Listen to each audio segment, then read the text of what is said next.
Hello guys, अगर अभी तक आपने मेरे चैनल को सब्सक्राइब नहीं किया तो सबसे पहले मेरे चैनल को सब्सक्राइब कर लें और लाइक बटन प्रेस करें।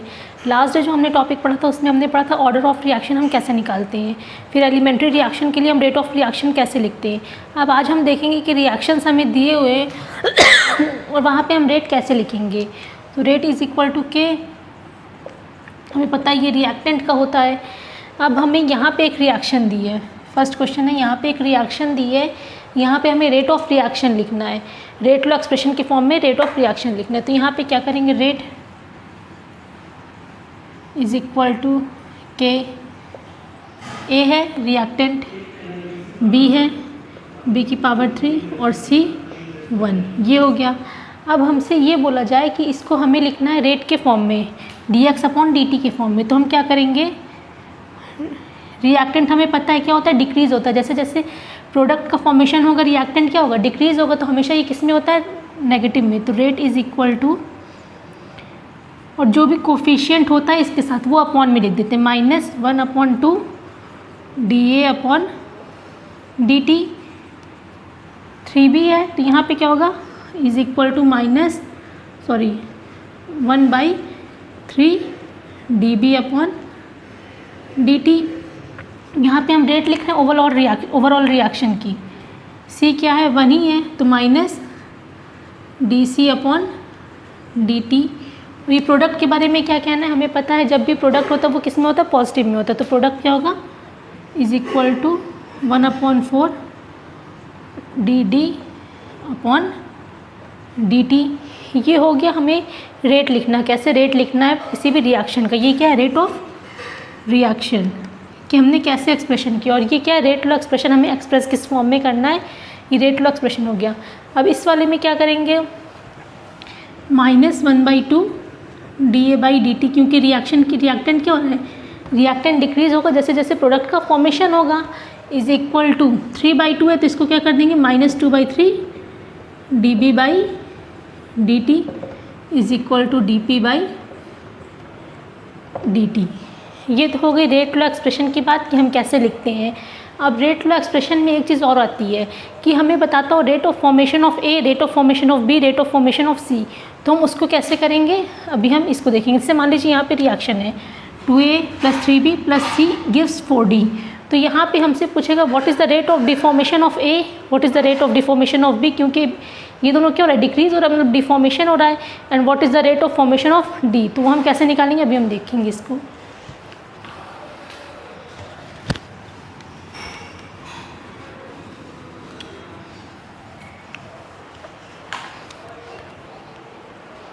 अभी तक हमने रेट ऑफ एक्सप्रेशन देखा, रेट ऑफ लॉ एक्सप्रेशन कैसे लिखते हैं, रेट लॉ। अब हमें यहाँ पे देखना है रेट ऑफ फॉर्मेशन। अब यहाँ पे क्वेश्चन हमसे पूछेगा rate of formation of deformation. A क्या हो रहा है, डिफॉर्म हो रहा है, तो rate of deformation of A. तो ये कितना होगा, -dA upon dt। Rate of deformation of B -dB upon dt। और P क्या हो रहा है, P का फॉर्मेशन हो रहा है, तो जिस चीज़ का फॉर्मेशन हो रहा है उसका हम फॉर्मेशन रेट निकालेंगे। तो rate of formation of P, rate of formation of P कितना होगा, यहाँ पे पॉजिटिव में होता है। हमें पता है कि जो फॉर्मेशन हो रहा है वो किस में होगा, पॉजिटिव में, क्योंकि ये तो इंक्रीज़ कर रहा है और डिक्रीज़ क्या कर रहा है, रिएक्टेंट। अब यहाँ पे रेट ऑफ फॉर्मेशन और रेट ऑफ डिफॉर्मेशन कैसे लिखेंगे। अब रेट ऑफ डी, ये क्वेश्चन अच्छा है, थोड़ा एग्ज़ाम में पूछ लेते हैं, डिफॉर्मेशन ऑफ ए। तो किसी ने लिखा होगा -1/2 dA अपॉन dt। तो ये जो है ये क्या है, ये गलत है। क्यों, क्योंकि ये रेट लॉ एक्सप्रेशन में हम ये नहीं लिखेंगे। ये हमने किस में लिखा था, ये हम रेट ऑफ डिफॉर्मेशन और फॉर्मेशन में जो भी कोफिशिएंट होता है उसको हम इंक्लूड नहीं करते हैं। While writing rate of formation and deformation coefficient does not include. जब हम रेट ऑफ फॉर्मेशन और रेट ऑफ डिफॉर्मेशन लिखते हैं तो वहाँ पे कोफिशिएंट इंक्लूड नहीं होता, बल्कि जब हम रेट लॉ एक्सप्रेशन लिखते हैं वहाँ पे कोफिशिएंट इंक्लूड होगा, लेकिन जब हम rate of formation of deformation निकालेंगे लिखेंगे तो वहाँ पे कोफिशिएंट यूज़ नहीं होगा। ये क्वेश्चन एग्जाम में डायरेक्टली पूछ लेते हैं, वहाँ पे हम इसको टिक लगा के चले आते हैं क्योंकि हम हमेशा से ऐसे लिखते आते हैं। लेकिन जब भी फॉर्मेशन और डिफॉर्मेशन की बात होगी तो वहाँ पर कोफिशिएंट यूज़ नहीं होगा। तो यहाँ पर क्या होगा, रेट ऑफ, ये गलत है तो सही क्या होगा, minus D A upon D T, rate of deformation of A. Rate of deformation of B क्या होगा, minus D B upon D T. Rate of formation of P, formation of P is equal to D P upon D T. ये तो हो गया rate law expression की बात कि हम कैसे रेट ऑफ फॉर्मेशन निकालते, रेट ऑफ डिफॉर्मेशन निकालते, रेट लॉ एक्सप्रेशन हम कैसे लिखते हैं। सबसे ध्यान देने वाली बात ये है कि जब हम रेट ऑफ फॉर्मेशन और डिफॉर्मेशन लिखते हैं तो वहाँ पे कोफिशिएंट इंक्लूड नहीं किया जाता है, बल्कि जब हम रेट लॉ एक्सप्रेशन लिखते हैं वहाँ पे कोफिशिएंट इंक्लूड किया जाता है। और जिसके पहले हमने एक रिएक्शन आई थिंक लिखी थी 2a + 3b + c gives 4p ऐसे करके, तो ये रिएक्शन जो थी एलिमेंट्री रिएक्शन थी, इसीलिए हमने इसका रेट लॉ कैसे लिखा था, r = k a⁻², b⁻3, c⁻1। क्यों? क्योंकि ये एलिमेंट्री रिएक्शन थी। एलिमेंट्री रिएक्शन के केस में ही ऐसे लिखेंगे। अगर एलिमेंट्री कॉम्प्लेक्स रिएक्शन रहेगी तो वहाँ पे रेट ऐसे नहीं होता है, बल्कि ये एलिमेंट्री रिएक्शन के लिए होता है पॉसिबल। ये किसके लिए, सिर्फ एलिमेंट्री रिएक्शन। ये ध्यान देने वाली बात है। एलिमेंट्री रिएक्शन के लिए हम रेट लॉ एक्सप्रेशन ऐसे लिखते हैं। जब हम रेट लॉ एक्सप्रेशन लिखेंगे और अगर फॉर्मेशन और डिफॉर्मेशन पूछेगा तो वहाँ पे जो है कोफिशिएंट इंक्लूड नहीं होगा। अब जो हम देखने जा रहे हैं वो हम देखने जा रहे हैं ज़ीरो ऑर्डर रिएक्शन। तो ज़ीरो ऑर्डर रिएक्शन में हमने क्या देखा था, जब हम रेट इंक्रीज़ कर रहे थे किसी भी रिएक्टेंट का तो वहाँ पे प्रोडक्ट पे कोई भी इफेक्ट नहीं पड़ रहा था।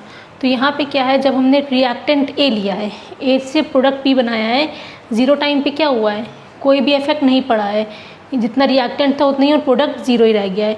लेकिन जब कुछ टाइम हमने रखा तो वहाँ पे क्या हुआ, इस ए में से एक्स अमाउंट डिक्रीज़ हो गया, क्योंकि हमें पता है रिएक्टेंट डिक्रीज़ करता है तो एक्स अमाउंट क्या हुआ, डिक्रीज़ हुआ। और यही जो डिक्रीज़ हुआ है ये क्या बनाया है, प्रोडक्ट का फॉर्मेशन हुआ है। तो हमने अभी रेट लॉ एक्सप्रेशन देखा था R = K। अब यहाँ पे पहले A क्या है, इनिशियल कंसंट्रेशन, X क्या है, जो कि अमाउंट ऑफ रिएक्टेंट बचा है, गया है प्रोडक्ट के पास, लेफ्ट अमाउंट ऑफ रिएक्टेंट।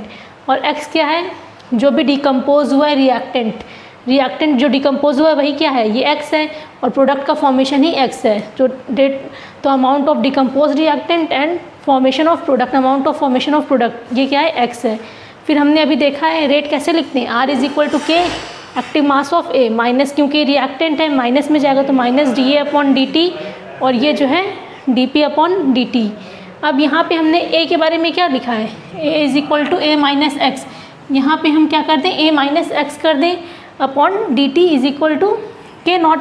अब dA - dA/dt minus minus plus dx/dt। यहाँ पे dA/dt क्योंकि ये टाइम के साथ चेंज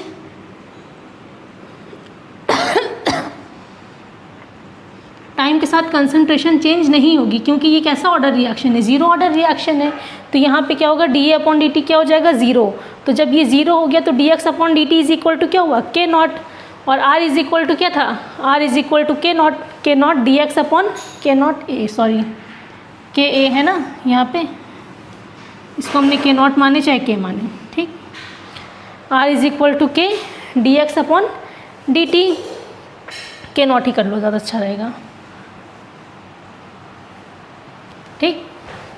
फिर हमने क्या किया, इस dx/dt को इंटीग्रेट कर दिया। इस dx/dt को क्या करेंगे, इंटीग्रेट करेंगे। dx/dt = K0 है, हमें यहाँ पे पता है dx/dt = K0। इस रिएक्शन को हमने उठाया, इस स्टेप को उठाया और यहाँ पे इंटीग्रेट स्टार्ट किया। जब हम इंटीग्रेट करेंगे dx/dt को 0 से 1 लिमिट तक, तो x 0 और यहाँ पे x हो जाएगा, और यहाँ पे t 0 से लेके t = x तक करेंगे तो K0 dt,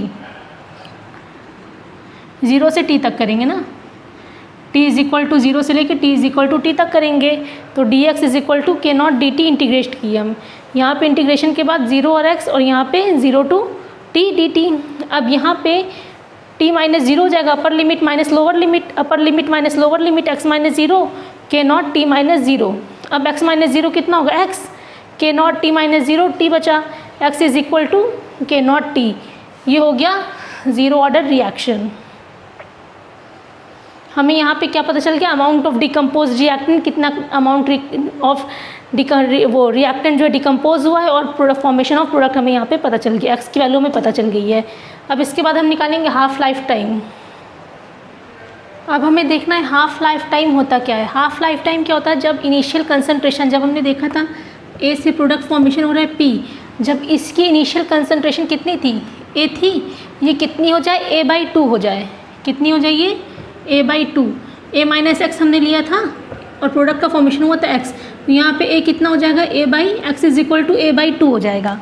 जब कंसंट्रेशन रिएक्टेंट की कितनी हो जाए, A/2 हो जाए, तब हाफ लाइफ टाइम की हाफ लाइफ टाइम हम निकालेंगे। यहाँ पे x इज इक्वल टू कितना लेंगे, A/2 is equal to K not. जब यहाँ पे ये भी कंसंट्रेशन हाफ हुई है तो टाइम पीरियड भी क्या होगा, t हाफ। अब यहाँ से t हाफ हम निकाल सकते हैं हाफ लाइफ टाइम के लिए। t half is equal to A/2 के नॉट, सॉरी A/2 के नॉट। ये हो गया किसी भी रिएक्शन का हाफ लाइफ टाइम। अब हम ये हाफ लाइफ टाइम की जगह क्वार्टर लाइफ टाइम पूछ ले तो A/4 कर देंगे। यहाँ पे A/2 की जगह क्या कर देंगे, क्या हो गया, क्वार्टर। और भी पूछ सकता है, जिस अगर 75% पूछ ले, 45 या 20, ये हाफ हो गया, 25 पूछ ले, 45 पूछ ले, 75 पूछ ले, तो हम एक ही कंसंट्रेशन को उतना ही चेंज कर करके, जैसे हाफ लाइफ टाइम था तो 1/2, 1/4 लाइफ टाइम पूछेगा तो A/4, A/6, इस तरह करके हम कंसंट्रेशन हाफ लाइफ टाइम निकाल लेंगे। अब क्या पूछ रहा है, क्वार्टर पूछ रहा है, A/4 हमें निकालना है, A/4 हमें निकालना है के नॉट T25 का। अब यहाँ पे क्या करेंगे, A/4 के not is equal to T25। इसको हम और क्या लिख सकते हैं, A/2 इंटू 2 के नॉट इज इक्वल टू 225। अब A/2 के नॉट क्या है, T हाफ, तो हम इसकी जगह पे क्या लिख सकते हैं, T25 is equal to T12/2। इसी तरह आपको T75 का निकालना है और T100 का निकालना है। इसका आंसर बताइएगा कमेंट सेक्शन में, T75 का और T100 का। जब 75 निकालेंगे तो 3/4 यहाँ पे हो जाएगा और T100 में पूरा कंप्लीशन है। ज़ीरो ऑर्डर रिएक्शन के रिगार्डिंग कुछ इंपॉर्टेंट फॉर्मूले, x is equal to K not T, जब हमने निकाला था ज़ीरो ऑर्डर रिएक्शन। फिर T हाफ, ये क्या है, half life time, A/2K, 25, 1/2/2K। यहाँ पे क्या होगा, A इज इक्वल टू 1/2 लिए थे, यहाँ पे x is equal to A/2, यहाँ पे x इज इक्वल टू